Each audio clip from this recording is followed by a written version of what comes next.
We were studying the 8th chapter in the EVS, that is the A Treat for Mosquitoes.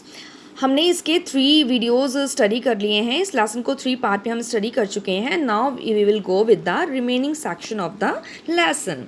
Now we here it is written that make a poster means we should make a poster by our own. हम अपने आप भी posters ऐसे बना सकते हैं और उनको घरों के बाहर लगा सकते हैं. पोस्टर में सिंपली ये मैसेज होगा कि कैसे हमें फ्लाइज को और मॉस्किटोज़ को मतलब रिप्रोडक्शन करने से रोकना है.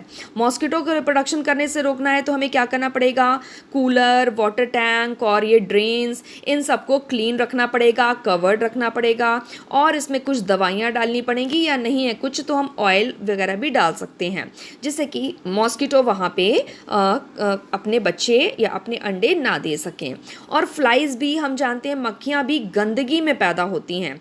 तो हमें अपने घर के आसपास अगर कहीं कूड़ा इकट्ठा है तो उस कूड़े के लिए म्यूनिसिपल कॉरपोरेशन में हमें कंप्लेन करनी है ताकि उनकी गाड़ियां आएँ और कूड़े को ले जाएं.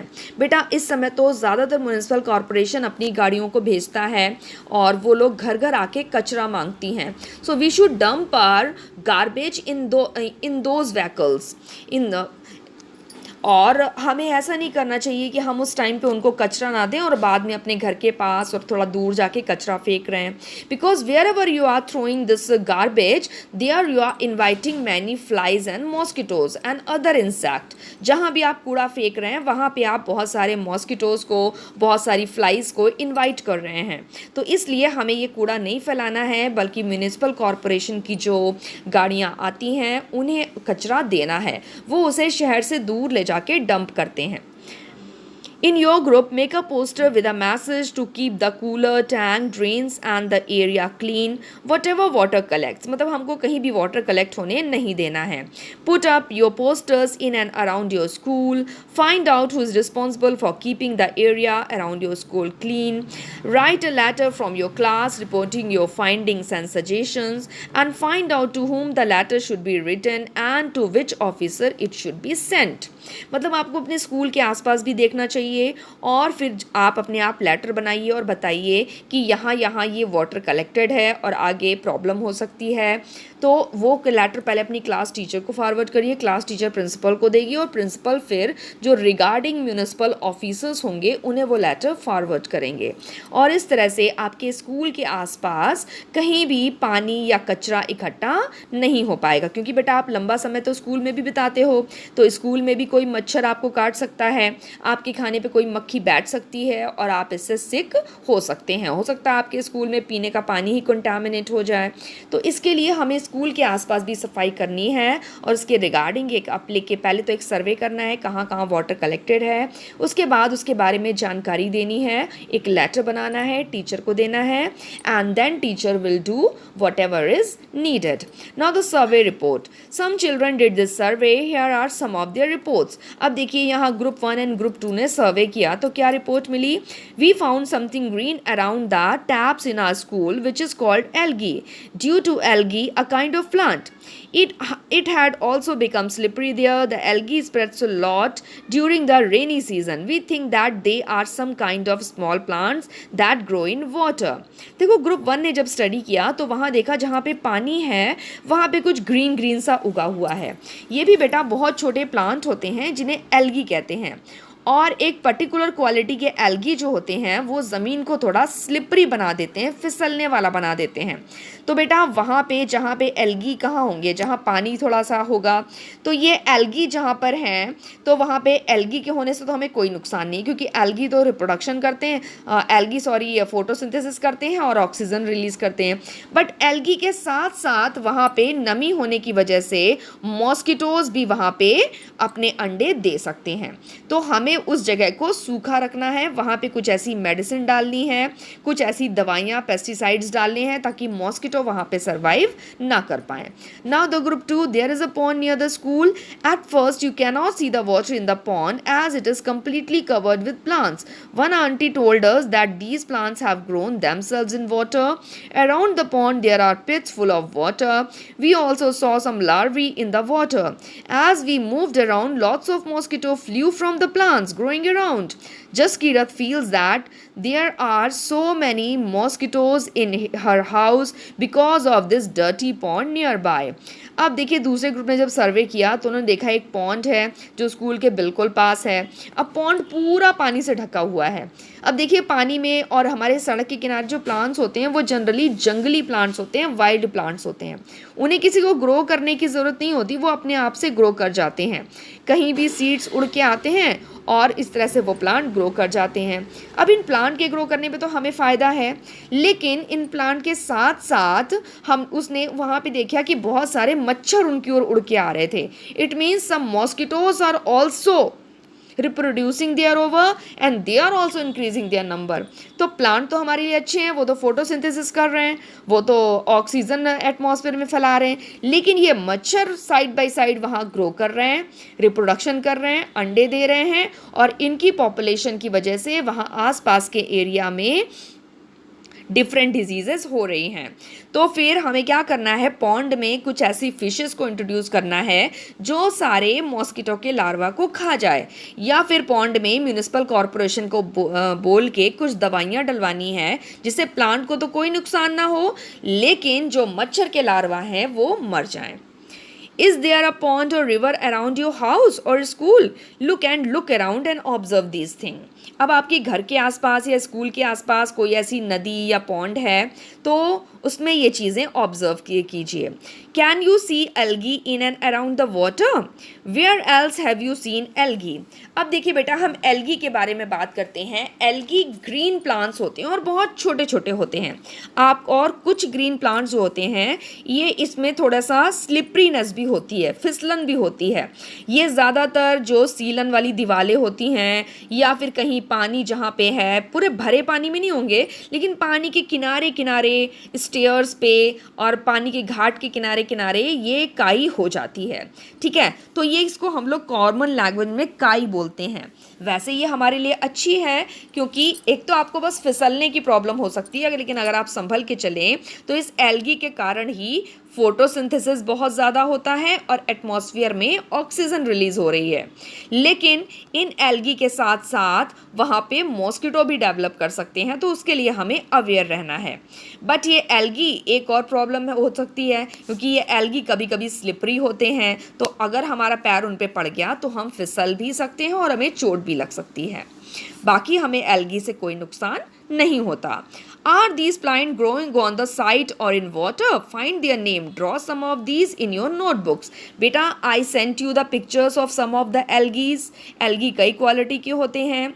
जो स्लिपरी होते हैं वो ज़्यादातर ऑसिलेटोरिया एंड नॉस्टॉक होते हैं, और बाकी ग्रीन एल्गी में क्लोरेला, क्लेमाइडोमोनास, स्पाइरोगाइरा, ये डिफरेंट एल्गीज होते हैं। इनकी फ़ोटोज़ मैं आपको क्लासरूम में शेयर कर चुकी हूँ। Do you think that these were planted by someone or did they grow on their own? बेटा, ये जो एल्गी हैं ये भी अपने आप उगाते हैं क्योंकि एल्गी के सीड्स भी बहुत छोटे छोटे होते हैं और ये हवा से या पानी से स्प्रेड हो जाते हैं और इस तरह से ये उगाते हैं। इन प्लांट्स को हम अपने आप नहीं लगाते, बट कहीं ना कहीं हवा के द्वारा या फिर किसी एनिमल के द्वारा या पानी के द्वारा इनके जो सीड्स होते हैं वो इधर से उधर कैरी हो जाते हैं, और जहाँ इनके सीड्स जाते हैं, स्पोर्स जाते हैं, वहाँ ये प्लांट ग्रो कर जाते हैं। What else can you see in water? Make a list. अब वाटर में और क्या होता है? वाटर में पता है कुछ काइंड ऑफ फिशेस होंगी, कुछ स्नेक्स भी हो सकते हैं। वाटर में डिफरेंट फिशेस हो सकती हैं, डिफरेंट एनिमल्स के लार्वा हो सकते हैं, मीन्स मॉस्किटो वगैरह के। तो ये डिफरेंट चीज़ें हम पानी में देख सकते हैं। बाकी पानी में और भी वाटर प्लांट्स होते हैं, लाइक पानी में सिंघाड़ा जो होता है वो पानी में ही होता है। तो इस तरह से और भी कॉमन प्लांट्स हैं जो हमारी यूज़ के नहीं होते लेकिन वो पानी में होते हैं।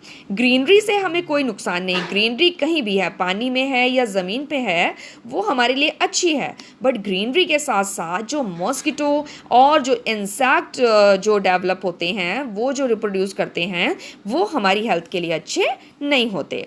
Now a scientist peeps into a mosquitoes stomach. बेटा आज हम जानते हैं कि ये मलेरिया डिजीज़ किससे होती है? मॉस्किटो से होती है। लेकिन ये फाइंड करने वाले साइंटिस्ट थे डॉक्टर रोनाल्ड रॉस। और ये रोनाल्ड रॉस जो थे, इन्होंने बहुत लंबी रिसर्च की, तब पता चला कि मॉस्किटो से ही ये डिजीज़ होती है। पहले क्या था? The interesting incident took place almost 100 years ago. A scientist found out that mosquito spread malaria. Let's read about the discovery in his own words. अब देखिए, ये जो डिस्कवरी हुई थी वो आज से लगभग 100 years पहले हुई थी, और एक साइंटिस्ट थे जिनका नाम था सर रोनाल्ड रॉस, और उन्होंने ही बताया था कि मलेरिया डिजीज़ मॉस्किटो से होती है। लेकिन उन्होंने कई साल इस पे रिसर्च की, तब जाके वो इसको कंफर्म कर पाए कि मलेरिया मॉस्किटो से होता है। और अनफॉर्चुनेटली उन्हें भी मलेरिया हो गया और उनकी डेथ हो गई। लेकिन पूरी दुनिया को वो ये बता गए कि मॉस्किटो की डिजीज़ मलेरिया की डिजीज़ मॉस्किटो से ही होती है। ये सर रोनाल्ड रॉस की फ़ोटो है, पिक्चर देखिए यहाँ पे, रोनाल्ड रॉस की इमेज यहाँ पे दी गई है। My father was a general in the Indian Army. I studied to become a doctor, but what I really liked was reading stories, writing poetry, music, and drama. In my free time, I enjoyed doing all this. Ronald Ross बताते हैं कि उनके father Indian army में थे। हमको पता है कि हमारी कंट्री में बहुत समय तक ब्रिटिशर्स रहे हैं, तो उनकी फैमिलीज़ यहाँ पर रहती थी। उन्हीं में से रोनाल्ड रॉस की फैमिली भी इंडिया में थी, और उनके फादर इंडियन आर्मी में जनरल की पोस्ट पर थे। फिर उन्होंने डॉक्टरी की पढ़ाई की, वो डॉक्टर बने। लेकिन उनको स्टोरीज़ लिखना, पोइट्री लिखना, स्टोरीज़ पढ़ना, म्यूज़िक एंड ड्रामा में बहुत इंटरेस्ट था। फ्री टाइम पे वो यही सब किया करते थे। In those days, thousands of people used to die from a disease that we now call malaria. The disease was found in area where there was a lot of rain or in the swampy places. People thought that illness was caused by some poisonous gas that came from the dirty swampy areas. देखिए, उस समय बहुत हज़ारों लोगों को एक disease होती थी जिसे मलेरिया बोला जाता था, और ये डिजीज़ ज़्यादातर उन लोगों को होती थी जहाँ बारिश बहुत होती है या जहाँ स्वाम्पी या दलदली एरियाज़ थे। तो लोग सोचते थे ये जो दलदली एरियाज़ होते हैं, स्वाम्पी एरियाज़, यहाँ से कोई जहरीली पॉइजनस गैस निकलती है और उसी वजह से उस एरिया में रहने वाले लोगों को मलेरिया हो जाता है। So they gave it the name malaria. तो उन्होंने इस डिजीज़ का नाम मलेरिया रखा। मलेरिया को बोलते हैं बैड एयर, मतलब बैड एयर। वो सोचते थे स्वाम्पी एरियाज़ या दलदली एरियाज से कोई जहरीली गैस निकलती है, बैड एयर निकलती है, और इसीलिए लोगों को ये डिजीज़ हो जाती है, और इस बैड एयर को मलेरिया बोलते हैं। तभी इस डिजीज़ का नाम ही मलेरिया पड़ गया। One doctor had seen tiny germs in the blood of one of the patients when he observed it under a microscope, but he could not understand how these have got into the patient's blood. अब ये doctor Ronald Ross जब study कर रहे थे तो उन्होंने देखा कि एक व्यक्ति के, एक पेशेंट जिसको कोई मलेरिया था, उसके ब्लड में कुछ छोटे छोटे जर्म्स हैं। वो उन्हें ऐसे नेकेड आई से तो नहीं दिखे, लेकिन माइक्रोस्कोप में जब उन्होंने देखा तो उन्हें कुछ जर्म्स दिखाई पड़े। अब उनके सामने एक क्वेश्चन था कि ये जर्म्स आखिर पेशेंट के ब्लड में कैसे आए, क्योंकि वो तो सोच रहे थे कि मलेरिया तो केवल बैड गैस से हो रहा है, तो गैस में जर्म्स कहाँ से आ गए। अब उन्होंने फिर यहाँ से रिसर्चेस अपनी शुरू की।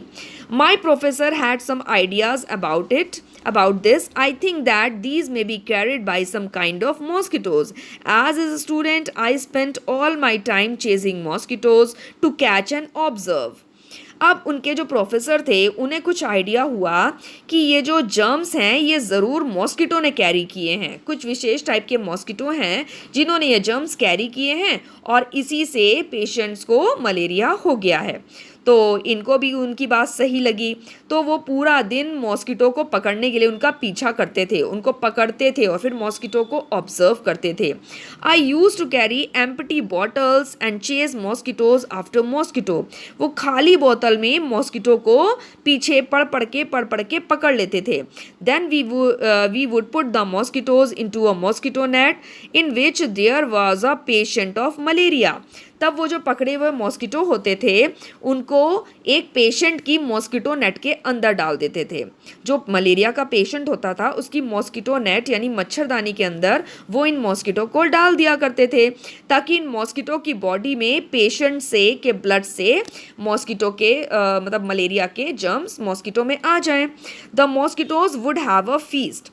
अब वो तो मॉस्किटो के लिए पार्टी हो जाती थी कि वो मॉस्किटो नेट में एक पेशेंट की मॉस्किटो नेट में मॉस्किटो को डाल दिया गया, तो वो मॉस्किटो आराम से उसके पेशेंट के ब्लड में पार्टी करते थे, मतलब पेशेंट का ब्लड पूरा टाइम पीते थे और उन पेशेंट्स को बाइट करते थे, काटते रहते थे। Patients were paid 1 anna for allowing 1 mosquito to bite them.